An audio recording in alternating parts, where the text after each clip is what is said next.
आइए भक्तों, आज सुनते हैं हरियाली तीज 2024 व्रत कथा।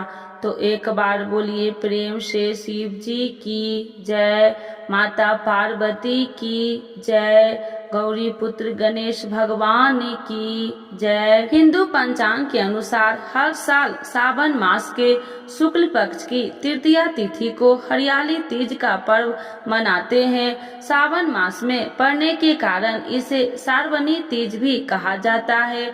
इस दिन सुहागिन महिलाएं पति की लंबी आयु और अच्छे स्वास्थ्य की कामना करते हैं। भगवान शिव और माता पार्वती की विधिवत पूजा करने के साथ साथ व्रत रखने का विधान है। इसके साथ ही कुमारी कन्याएं भी मनचाहा वर पाने या फिर विवाह होने में आने वाली अड़चने से मुक्ति पाने के लिए इस व्रत को रखती है। मान्यता है कि इस व्रत को रखने से वैवाहिक जीवन में चली आ रही हर एक समस्या से निजात मिल जाती है और अखंड सौभाग्य का वरदान मिलता है। मान्यता है कि इस दिन भगवान शिव और माता पार्वती की पूर्ण मिलन हुआ था, इसीलिए इस दिन इस व्रत को रखने के साथ साथ विधिवत पूजा करने के बाद अंत में हरियाली तीज के इस व्रत कथा का पाठ अभ्यास करना चाहिए या सुनना चाहिए। अगर आप पाठ नहीं कर सकते हैं तो दूसरे से अभ्यास सुनना चाहिए, तभी आपकी पूजा सफल होती है। आइए जानते हैं हरियाली तीज पर किस व्रत कथा का पाठ अभ्यास करना या सुनना चाहिए। हरियाली तीज व्रत कथा। तो एक बार बोलिए प्रेम से शिव जी की जय, माता पार्वती की जय। पुराणों में हरियाली तीज की ये कथा काफी प्रचलित है। कहा जाता है कि स्वयं भगवान शिव ने माता पार्वती को उनके पूर्व जन्म के बारे में याद दिलाने के लिए यह कथा सुनाई थी। शिव जी कहते हैं, हे पार्वती, बहुत समय पहले की बात है जब तुमने हिमालय पर मुझे वर के रूप में पाने के लिए कठोर तप किया था। इस दौरान तुमने अत्र जल त्याग कर सूखे पत्ते चबाकर दिन बिताए थे। मुझे वर के रूप में पाने के लिए तुमने किसी भी मौसम की कोई परवाह न की और तुमने निरंतर तप किया। तुम्हारी इस स्थिति को देखकर तुम्हारे पिता बहुत दुखी थे। ऐसी स्थिति में नारद जी तुम्हारे घर पधारे।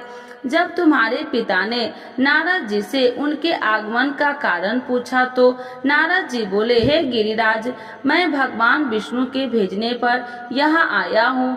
आपकी कन्या की घोर तपस्या से प्रसन्न होकर वह उससे विवाह करना चाहते हैं।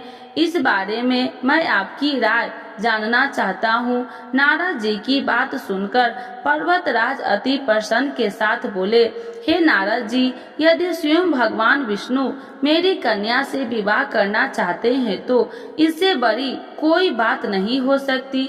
मैं इस विवाह के लिए तैयार हूँ। इसके बाद तुम्हारे पिता की स्वीकृति पाकर नारद जी विष्णु जी के पास गए और यह शुभ समाचार सुनाया। लेकिन जब तुम्हें इस विवाह के बारे में पता चला तो तुम्हें बहुत दुख हुआ। तुम मुझे मन से अपना पति मान चुकी थी। तुमने अपने व्याकुल मन की बात अपनी सहेली को बताई। तुम्हारी सहेली ने सुझाव दिया कि वह तुम्हें एक घनघोर वन में ले जाकर छिपा देगी और वहां रहकर तुम शिव जी को प्राप्त करने की साधना करना। इसके बाद तुम्हारे पिता तुम्हें घर में न पाकर बड़े चिंतित और दुखी हुए। वह सोचने लगे कि यदि विष्णु जी बारात लेकर आ गए और तुम घर पर न मिली तो क्या होगा। उन्होंने तुम्हारी खोज में धरती पताल एक करवा दिए, लेकिन तुम न मिली। तुम वन में एक गुफा के भीतर मेरी आराधना में लीन थी। भाद्रपद तृतीया शुक्ल को तुमने रेत से एक शिवलिंग का निर्माण कर मेरी आराधना की, जिससे प्रसन्न होकर मैंने तुम्हारी मनोकामना पूर्ण की। इसके बाद तुमने अपने पिता से कहा कि पिताजी, मैंने अपने जीवन का लंबा समय भगवान शिव की तपस्या में बिताया बुलाया है और भगवान शिव ने मेरी तपस्या से प्रसन्न होकर मुझे स्वीकार भी कर लिया है। अब मैं आपके साथ एक ही शर्त पर चलूंगी कि आप मेरा विवाह भगवान शिव के साथ ही करेंगे। पर्वतराज ने तुम्हारी इच्छा स्वीकार कर ली और तुम्हें घर वापस ले गए। कुछ समय के बाद उन्होंने पूरे विधि विधान से हमारा विवाह किया। भगवान शिव ने इसके बाद कहा कि हे पार्वती, तृतीया को तुमने मेरी आराधना करके जो व्रत किया था उसी के परिणाम स्वरूप हम दोनों का विवाह संभव हो सका। इस व्रत का महत्व यह है कि मैं इस व्रत को पूर्ण निष्ठा से करने वाली प्रत्येक स्त्री को मनोवांछित फल देता हूँ। भगवान शिव ने पार्वती जी से कहा कि इस व्रत को जो भी स्त्री पूर्ण श्रद्धा के साथ करेगी उसे तुम्हारी हर अचल सुहाग प्राप्त होगी। तो एक बार बोलिए प्रेम से शिव जी की जय, माता पार्वती की जय, गौरी पुत्र गणेश भगवान की जय। एक कथा के अनुसार माँ पार्वती ने अपने पूर्व जन्म में भगवान शंकर को पति रूप में प्राप्त करने के लिए हिमालय पर गंगा के तट पर अपनी बाल्य अवस्था में अघोमुखी होकर घोर तप किया। इस दौरान उन्होंने अत्र का सेवन न किया। कई वर्षों तक उन्होंने केवल हवा पीकर ही व्यतीत किया। माता पार्वती की यह स्थिति देखकर उनके पिता अत्यंत दुखी थे। इस दौरान एक दिन महर्षि नारद भगवान विष्णु की ओर से पार्वती जी के विवाह का प्रस्ताव लेकर माँ पार्वती के पिता के पास पहुँचे, जिसे उन्होंने सहर्ष ही स्वीकार कर लिया। पिता ने जब माँ पार्वती को उनके विवाह की बात बतलाई तो वह बहुत दुखी हो गई और जोर जोर से विलाप करने लगी।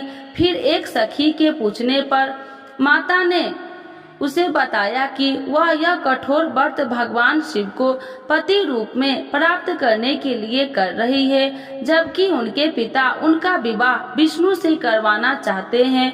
तब सहेली की सलाह पर माता पार्वती ने घने वन में चली गई और वहां एक गुफा में जाकर भगवान शिव की आराधना में लीन हो गई। भाद्रपद तृतीया शुक्ल के दिन हस्त नक्षत्र को माता पार्वती ने रेत से शिवलिंग का निर्माण किया और भोलेनाथ की स्तुति में लीन होकर रात्रि जागरण किया। तब माता के इस कठोर तपस्या से प्रसन्न होकर भगवान शिव ने उन्हें दर्शन दिए और इच्छा अनुसार उनको अपनी पत्नी के रूप में स्वीकार कर लिया। मान्यता है कि इस दिन जो महिलाएं विधि विधान पूर्वक और पूर्ण निष्ठा से इस व्रत को करती है वह अपने मन में अनुरूप पति को प्राप्त करती है। साथ ही यह पर्व दाम्पत्य जीवन में सुखी बरकरार रखने के उद्देश्य से भी मनाया जाता है। उत्तर भारत में कई राज्यों में इस दिन मेहंदी लगाने और झूला झूलने की प्रथा है। तो एक बार बोलिए प्रेम से शिव जी की जय, माता पार्वती की जय। हरियाली तीज आरती।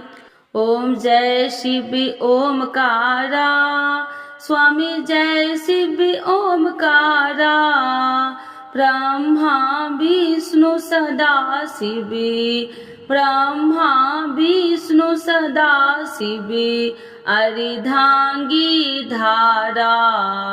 ओम जय शिव ओमकारा, एकानन चतुरानन पंचानन राजे, स्वामी पंचानन राजे, हंसासन गरुड़ासन, हंसासन गरुड़ासन, विश्वाहन साजे। ओम जय शिव ओमकारा, दो भुज चार चतुर्भुज, दस भुज अति सोहे, स्वामी दस भुज अति सोहे, त्रिगुण रूप निरखिते, त्रिगुण रूप निरखिते, तिरुवन जन मोहे। ओम जय शिव ओमकारा, अच्छी माला बन माला, मुंडी माला धारी, स्वामी मुंडी माला धारी, त्रिपुरारी कंसारी, त्रिपुरारी कंसारी, करिमाला धारी। ओम जय शिव ओमकारा, श्वेतांबर पीतांबर बाघांबर अंगे, स्वामी बाघांबर अंगे, सनकादिक गरुनादिक, सनकादिक गरुनादिक, भूतादिक संगे। ओम जय शिव ओमकारा, करके माध्य कमंडलु चक्र त्रिशूल धारी, स्वामी चक्र त्रिशूल धारी, सुखकारी दुखिहारी, सुखकारी दुखिहारी, जग पालनकारी। ओम जय शिव ओमकारा, ब्रह्मा विष्णु सदा शिव जानति अविवेका, स्वामी जानति अविवेका, मधुकैटभ दो मारे, मधुकैटभ दो मारे, सुर भयहीन करे।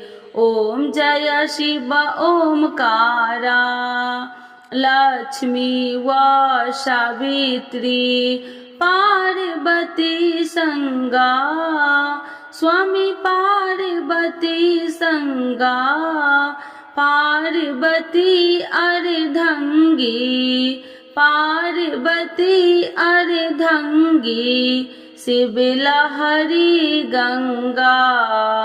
ओम जय शिव ओमकारा, पार्वती सोहे पार्वती शंकर कैलासा, स्वामी शंकर कैलासा, भांग धतूर का भोजन, भांग धतूर का भोजन, भस्मी में वसा।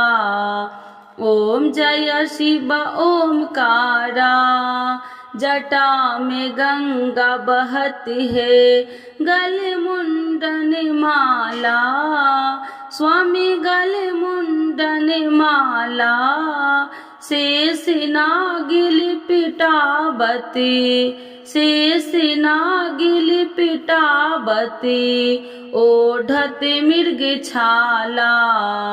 ओम जय शिव ओमकारा, काशी में विराजे विश्वनाथ नंदी ब्रह्मचारी, स्वामी नंदी ब्रह्मचारी, नित्य उठी दर्शन पावती, नित्य उठी दर्शन पावती, महिमा अति भारी। ओम जय शिव ओमकारा, त्रिगुण स्वामी जी की आरती जो कोई नर गावे, स्वामी जो कोई नर गावे, कहत शिवानंद स्वामी, कहत शिवानंद स्वामी, मन वांछित फल पावे। ओम जय शिव ओमकारा, प्रभु हर शिव ओमकारा। तो एक बार बोलिए प्रेम से शिव जी की जय, माता पार्वती की जय, गौरी पुत्र गणेश भगवान की जय, सर्व देवी देवताओं की जय।